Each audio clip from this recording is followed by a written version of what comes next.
వాళ్ళ ముఖ్యం కనుక ఇంక నీ ఇష్టం అన్నది. ఎప్పుడైతే ఆ మాట అన్నదో వెంటనే మూర్ఛపోయాడు దశరథుడు. తర్వాత మేల్కొన్నాడు. నీ ఉద్దేశాన్ని మార్చుకో, మనసు మార్చుకో, లోకమంతా రాముడిని కోరుకుంటుంది, అది నా వ్యక్తిగతమైన కోరిక కాదు సుమా అంటున్నాడు. ఇక్కడ దశరథుడు అంటున్న మాట జాగ్రత్తగా వినండి. నువ్వు ఏదన్నా సరే నేను ఎలాగైనా పట్టాభిషేకం చేస్తాను అనలేదు ఆయన. మనసు మార్చుకో, మాట వెనక్కి తీసుకో అంటున్నాడే తప్ప నువ్వు ఎలాగైనా సరే నేను పట్టాభిషేకం చేస్తాను అనట్లేదు. ఎందుకంటే తాను సత్యం తప్పకూడదు, ఆమెకు ఇచ్చిన మాట నిలబెట్టుకోవాలి. ఎందుకంటే ఆనాడు దేవదానవ యుద్ధ సమయంలో ఇచ్చిన మాట అది వరం, ఇప్పుడు ఒట్టు పెట్టి చెప్పిన మాట కనుక సత్యం. అది తప్పితే తనకి ప్రమాదం, తన పూర్వీకులకు ప్రమాదం, రాముడికి ప్రమాదం. ఆ కారణం చేత అంటున్నాడు, నాకు మాత్రం ఇష్టం లేదు. ప్రతామ్యవా ప్రజ్వలవా ప్రణశ్యవా సహస్రసోవా స్ఫుటితాం మహీంవ్రజ, నీకు నిజం వసతి ప్రతిజ్ఞత్వం. అప్పుడు అన్నది కైకేయి ఎంత చక్కగా రాముడిని కూడా అంగీకరింపజేసి, నీకు నిజంగా నీ తండ్రి సత్యప్రతిజ్ఞుడు కావాలని నీకు అనిపిస్తే, చాలామందికి ఈ కీలకమైన అంశం తెలియదండి. రాముడు తండ్రి మాట పాటించాడు అంటారే కానీ అసలు అక్కడ ధర్మ సూక్ష్మమేంటో చాలామంది పట్టుకోలేకపోతున్నారు. ఆ ధర్మ సూక్ష్మం ఇక్కడ చెప్తోంది కైకేయి. నీ తండ్రి సత్యప్రతిజ్ఞుడు అవ్వాలని అనిపిస్తే నేను చెప్పిన మాట నువ్వు చేయాలి. సత్యప్రతిజ్ఞుడు అంటే ఇచ్చిన ప్రతిజ్ఞ నిలబెట్టుకోవాలి. నిలబెట్టుకోకపోతే అతను తపస్సు పోతుంది, అతనికి సద్గతులు పోతాయి, పూర్వీకులకు సద్గతులు పోతాయి. చూసారా, ఒక్కడు చేసిన అధర్మం పూర్వీకులకు దెబ్బ. కనుక సత్యం తప్పితే ఆయనకి దెబ్బ తగులుతుంది, పూర్వీకులకు దెబ్బ తగులుతుంది. కాబట్టి నీ తండ్రి సత్యము తప్పేయుడుని అపకీర్తి రాకూడదు అంటే, సత్యం పాటించాడనే ధర్మం కావాలి అంటే నువ్వు నా మాట వినాలి. చెప్తున్నాను విను. సన్నిదేశే ప్రతిష్ఠిష్టాయ, తప్పదా నువ్వు వెళ్ళాలమ్మా, తప్పదన్నాడు. వెంటనే కళ్ళ నీళ్లు తుడుచుకుని కౌసల్య గొప్ప మాట్లాడుతుంది. తండ్రి మాట ఎంత ముఖ్యమో తల్లి మాట అంత ముఖ్యం కనుక తండ్రి చెప్పినట్టు చేస్తానన్నావు, వెళతానన్నావు. తల్లి చెప్తోంది, తల్లి మాట పాటించు, నువ్వు అడవులకు వెళ్ళడానికి వీల్లేదు అని. నిజానికి మనకేమనిపించాలి ఈ సందర్భంలో? డైలమాలో పడాలి కదా. రాముడికి సందేహం లేదండి, రాముడి ధర్మంలో సందేహం ఉండదు. స్పష్టంగా అమ్మ పొరపాటు పడుతున్నావు, తండ్రి చెప్పిన మాట పాటించడం కాదు తల్లి మాట కూడా పాటించు అని అంటున్నావు. నేను తండ్రి చెప్పిన మాట పాటించట్లేదు, తండ్రికి అసత్య దోషం రాకూడదని నేను వర్ణ్యావసానికి వెళ్తున్నాను.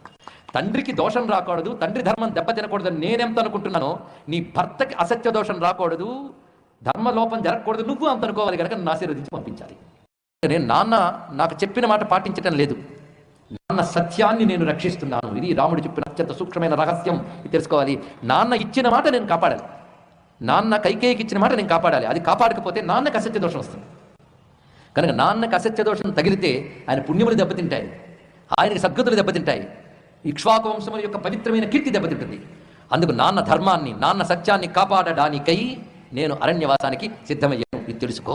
చూడనియ్యవయ్యా రామచంద్రుని యొక్క వదనాన్ని, ఆ సీతమ్మ వదనాన్ని చూడనివ్వు, అలా వేగంగా తీసుకువెళ్ళకు అని వాళ్ళందరూ ఆ రథంతో పాటు అనుసరించి వెళుతున్నారు. రథం కదులుతున్నది.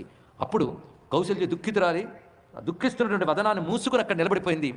దశరథుడు నిలబడలేక బయటకు వచ్చి, తిష్ఠేతి రాజా చుక్రోస యాహి యాహి ఇది రాఘవ, ఓ సుమంత్ర ఒక్కసారి రథాన్ని ఆపు అంటున్నాడు దశరథుడు. రామచంద్రమూర్తి సుమంత్రుడితో చెప్తున్నాడు, రథాన్ని జాగ్రత్తగా తీసుకువెళ్ళిపోదాం. నేను ఆపమంటే ఆపకుండా ఎందుకు వెళ్ళావు అని అంటాడు. అప్పుడు ఏం చెప్పమంటావు? వినబడలేదని చెప్పన్నాడు. ఒకటే మాట, అత్యద్భుతమైన మాట చెప్పాడు ఇక్కడ. ఏమని? వినలేదని చెప్పు. ఈ మాట చెప్పగానే రాముడు ఒక్కసారి అబద్ధం ఆడాడా అనిపిస్తుంది. అబద్ధం కాదు, జాగ్రత్తగా తెలియాలి. నాశ్రౌషమితి రాజానం, నేను వినలేదు అని చెప్పు అన్నాడు. ఇక్కడ దీని అర్థం ఏమిటి అంటే, నేను మీ ఆజ్ఞని పాటించలేదు అన్నట్టుగా. మీ మాట వినలేదంటే అర్థం ఏంటి? మీ మాట పాటించలేదు, అసత్యం కాదు. అది అంత చక్కగా. అంతేకాదు, నేను వినలేదు అంటే అక్కడ అర్థం సత్యం అంటే ఏంటో తెలుసుకోవాలి. ఇక్కడ ఆయన ఒకవేళ ఆపితే ఆగిపోయాడు అనుకోండి, ఆపడానికి అంత ఉంటుందా? దాన్ని బట్టి ఆయన సత్యమేం కావాలి. కానీ అప్పుడన్న మాట కాదు, తాను కట్టుబడిన ధర్మము సత్యం, ఇది తెలుసుకోవాలి ఇక్కడ. కానీ అప్పుడన్న మాట కాదు, తాను కట్టుబడిన ధర్మము సత్యం, ఇది తెలుసుకోవాలి ఇక్కడ. కానీ అప్పుడన్న మాట కాదు, తాను కట్టుబడిన ధర్మము సత్యం, ఇది తెలుసుకోవాలి ఇక్కడ. అది తెలుసుకోవాల్సిన ఒక లోతైన అంశం, ధర్మ సూక్ష్మం ఇది. కాబట్టి భరతుడికి రాజ్యం తీసుకోవడం అనేటటువంటి కాంక్ష కూడా దోషభూయిష్టమే. ఎందుచేత అంటే, పెద్దవాడికి రాజ్యం రావడం అనేటటువంటిది సంప్రదాయం, న్యాయం కూడా. కానీ ఎప్పుడో తనకి వరం ఇచ్చాడు అనేటటువంటి మిషని అడ్డు పెట్టుకుని ఇప్పుడు రాజ్యాన్ని తీసుకునే ప్రయత్నం ఆవిడ చేసింది. కాబట్టి ఆవిడ చేసుకున్నటువంటి నిర్ణయంలో సత్యాన్ని ఆధారంగా చేసుకుని ధర్మాన్ని వదిలిపెట్టింది. కాబట్టి ఆవిడ చేసుకున్నటువంటి నిర్ణయంలో సత్యాన్ని ఆధారంగా చేసుకుని ధర్మాన్ని వదిలిపెట్టింది. కాబట్టి ఆవిడ చేసుకున్నటువంటి నిర్ణయంలో సత్యాన్ని ఆధారంగా చేసుకుని ధర్మాన్ని వదిలిపెట్టింది. రాముడు ఇటువంటి వైక్లభ్యాలు ఏమీ లేవు ఆయనకి. ఆయన నిన్నను స్పష్టంగా చెప్పాడు, ఒక్కటే మాట, నాహమర్థపరోదేవీ లోకమా వస్తువుత్సహే విద్ధిమాం ఋషుభిః తుల్యం కేవలం ధర్మమాస్థితం. నాకు ధర్మం కావాలి. సత్యమేవ జయతే అని ఉపనిషద్వాక్యం కూడా చాలామందికి తెలిసినది. ఇది ఉపనిషత్తులు ఉంది కదా ఈ శబ్దం, సత్యమేవ జయతే అంటే సత్యం మాత్రమే జయిస్తుంది అని. సత్యం అంటే యథార్థ భాషణం ఒకటి, సత్యం అంటే భగవంతుడని చాలా రకాల నిర్వచనాలు ఉన్నాయి. అసలు సత్యం అంటే కేవలం మాటకు సంబంధించేనా అంటే కళ్ళలేని మాట సత్యం, అందులో సందేహం లేదు. కానీ సత్యం అనే మాటకి విస్తారమైన అర్థం ఉంది, అనంతమైన నిర్వచనాలు మనకు కనబడుతుంటాయి. సత్యం 13 రూపాలతో ఉంటుంది అని మహర్షులు తెలియజేస్తున్నారు ఇక్కడ. సత్యం త్రయోదశ విధం సర్వలోకేషు భారత. సత్యం 13 రకాలుగా ఉంటుందిట. ఈ 13ంటిని కలుపుకొని మనం సత్యం అంటాం. అవేంటో వివరిస్తున్నారు. సత్యంచ సమతా చైవ దమశ్చైవ న సంశయ అమాత్సర్యం క్షమాచైవ హ్రీహి తితిక్ష అనసూయత త్యాగో ధ్యానం అత ఆర్యత్వం ధృతిశ్చ సతతం దయ అహింసా చైవ రాజేంద్ర సత్యాకారాస్త్రయోదశ. సత్యం యొక్క ఆకారము మొత్తం 13 విధాలుగా ఉన్నది అన్నారు. ఇటువంటి సత్యాన్ని ఎవడు అనుష్ఠిస్తున్నాడో వాణ్ణి సత్యవ్రతుడు అంటారు. సత్యవ్రతం అంటే ఇదే అర్థం. అంటే సత్యం అంటే అబద్ధం చెప్పకుండా ఉండడం కాదు. సత్యం అంటే నిత్య వస్తువు, షడ్వికారములు లేనిది, ఎప్పుడూ ఉండేది భగవంతుడు. తాను భగవంతుని యందు ఐక్యమైపోవడానికి లేదా తను అద్వైత మోక్షాన్ని పొందడానికి ఏది ఆధారము అంటే ధర్మమే.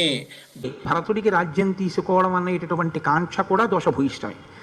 ఎందుచేత అంటే పెద్దవాడికి రాజ్యం రావడం అనేటటువంటిది సంప్రదాయం, న్యాయం కూడా. కానీ ఎప్పుడో తనకి వరం ఇచ్చాడు అనేటటువంటి మిషన్ని అడ్డు పెట్టుకుని ఇప్పుడు రాజ్యాన్ని తీసుకునే ప్రయత్నం ఆవిడ చేసింది. కాబట్టి ఆవిడ చేసుకున్నటువంటి నిర్ణయంలో సత్యాన్ని ఆధారంగా చేసుకుని ధర్మాన్ని వదిలిపెట్టింది. కాబట్టి ఆవిడ చేసుకున్నటువంటి నిర్ణయంలో సత్యాన్ని ఆధారంగా చేసుకుని ధర్మాన్ని వదిలిపెట్టింది. కాబట్టి ఆవిడ చేసుకున్నటువంటి నిర్ణయంలో సత్యాన్ని ఆధారంగా చేసుకుని ధర్మాన్ని వదిలిపెట్టింది. రాముడు ఇటువంటి వైక్లభ్యాలు ఏమీ లేవు ఆయనకి. ఆయన నిన్నను స్పష్టంగా చెప్పాడు. ఒక్కటే మాట, నాహమర్థపరోదేవీ లోకమా వస్తువుత్సహే విద్ధిమాం ఋషుభి తుల్యం కేవలం ధర్మమాస్థితం. నాకు ధర్మం కావాలి. ధర్మాన్ని శాస్త్రం అంటే వేదం చెప్పినా తేలికగా ధర్మం అంటే ఎలా అర్థం అవ్వాలి అని ధర్మరాజు గారు భీష్ముడిని అడిగితే ఒక్క మాట చెప్తాడు.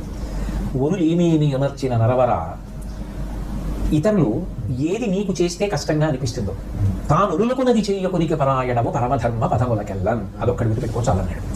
నీకు ఎవరైనా ఏదైనా చేస్తే బాధ కలుగుతుందా, అది నువ్వు ఇంకొకళ్ళకి చేయకు. ఇంకొకళ్ళు నేను ఒక మాట అంటే బాధ కలుగుతుందా, ఆ మాట నువ్వు ఇంకొకళ్ళని అనకు. అంతే, అదే ధర్మం. వెళ్ళిపో, ఎవరికి కనపడకుండా నేను వీళ్ళతో యుద్ధం చేస్తాను అంటే ఇలా చెప్తే లక్ష్మణుడి మనసు ఖేదపడి, అంటే నేను యుద్ధం చేయలేనని అన్న యుద్ధం చేస్తున్నాడేమో అనుకుంటాడేమోనని. ఇది ఎదుటివారి యొక్క హృదయం గురించి తాపత్రయపడడం అన్నది ఎప్పుడు ఉంటుందంటే ప్రేమ అన్న మాటకు అర్థం అది. అవతల వాళ్ళని నొప్పించకుండా మాట్లాడగలగాలి. అంత ఆతృతలో కూడా ఆయన మాట అలా ఉంటుంది, అంత సొబగుగా ఉంటుంది. ఆయన అన్నాడు, తంహి శూరశ్చ బలవాన్ హన్యా హేతాన్ న సంశయ. నువ్వు చాలా బలవంతుడివి, నువ్వే చంపేయగలవా సైన్యాన్నంతటిని లక్ష్మణ. అందుకొరకు కాదు, స్వయంతో హంతుమిచ్చామి, నేనే చంపాలి అని అనుకుంటున్నాను ఇవాళ. అందుకని సర్వనేవ నిశాచరాన్ వచ్చినటువంటి ధర్మం అనేటటువంటిది సర్వకాలముల యందు అనుష్ఠింపదగినది. అందుకే కోపము ఎంత ప్రమాదాన్ని తెస్తుందో ఆలోచించుకుంటే అంతకన్నా పెద్ద శత్రువు లేదు. కామక్రోధశ్చ లోభశ్చ దేహే తిష్టంతి తస్కరాః జ్ఞానరత్నాపహారాయ తస్మాత్ జాగ్రత్త జాగ్రత్త అంటారు శంకర భగవత్పాదులు. వశిష్ఠుడు త్రికాలవేది బ్రహ్మర్షి, ఆయన చెప్పినప్పుడైనా వినాలి కైక. అంటే వినకపోవడం అనేటటువంటి మొండితనం, మాట వినకపోవడం ఎంత ప్రమాదం తీసుకొస్తుందో రామాయణంలో 2 పాత్రలు ఉన్నాయి. ఒకటి కైక, 2 రావణుడు. కైకకి ఇక్కడ ఎంతమంది చెప్పారో రావణుడికి అంతమంది చెప్తారు, నా మాట విను సీతమ్మని ఇచ్చేయని. ఇక్కడ కైకకు అంతమంది చెప్తారు, నా మాట విను రాజ్యం ఇచ్చేయని. ఇక్కడ ఈవిడ విందో అక్కడ ఆయన వినడం. మాట విననితనం ఎంత ప్రమాదమో రామాయణం నిరూపిస్తుంది. ఈశ్వర, దీని త్రుళ్ళనచవే శ్రీకాళహస్తీశ్వర, దీన్ని శుద్ధి చెయ్యి. నేను చేసుకోలేకపోతున్నాను, నా స్వప్రయత్నంతో ఊరిపిడి పడిపోతున్నాను. ధర్మం రక్షిస్తుందని తెలుసు, తప్పిపోతున్నాను. ఈ లోపల పెద్ద అంతర్మథనం, ఇది నన్ను లాగేస్తోంది ఈశ్వర, తట్టుకోలేకపోతున్నాను. నీ బలహీనతని నువ్వు చెప్పడం శరణాగతి. శరణాగతి ఉత్తరక్షణ ప్రయోజనాన్ని ఇచ్చేస్తుందంటే. ఒకనాడు గజేంద్రుడు చేసినప్పుడు నియమం పెట్టాడు, నిన్ను నువ్వు మరిచిపోయి రావాలన్నాడు. వచ్చాడా లేదా? అలా వైకుంఠపురంబులో నగరిలో ఆ మూల సౌదంబుదాపల మందార వనాంతరంబుధర ప్రాతేందు కాంతోత్పలోత్పల పర్యంకరమా వినోది యుగువాపన్న ప్రసన్నుండు విహ్వల నాగేంద్రము పాహీ పాహీ ఎన కుయ్యాడించి సవరంభియై సిరికింజప్పడు శంఖచక్రయుగముం చేతూ ఈ సంధింపడే పరివారంబును జీరడ భ్రికపతిన్ మన్నింపడు ఆకర్ణికంతరధమ్మిల్లము చక్కనొత్తడు వివాద ప్రోద్ధిత శ్రీ కుచోపరి చేలాంచలమైన వీడడు గజప్రాణావనోత్సాహి. మన బలహీనత మనం పరమేశ్వరుడికి చెప్పగలిగితే శరణాగతి. చెప్పాడు దుర్జటి.